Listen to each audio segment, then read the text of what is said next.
Sunnah of the Holy Prophet sallallahu ta'ala alayhi wa sallam are the basis for religion.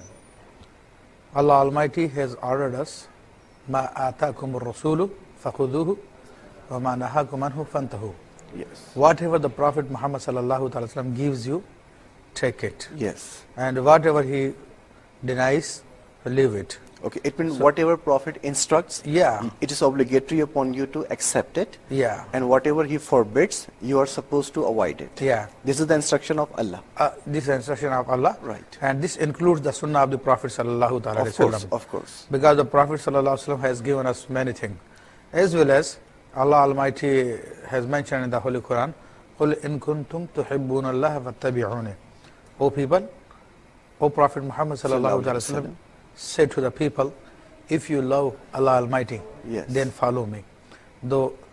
So following the Prophet ﷺ is necessary according to the Holy Quran. In the instruction of Almighty Yeah. Allah. So therefore, we should also consider Sunnah as an important act. Very, very important, because the Holy Prophet ﷺ said, Man taraka sunnati falaysa minni. The one who leaves my sunnah, gives up my sunnah, he is not from my ummah. So the Prophet ﷺ is bringing him out from his ummah. It's something it's extremely important to Very adopt the Sunnah important. and practice it. Yeah. Dear viewers, there's a number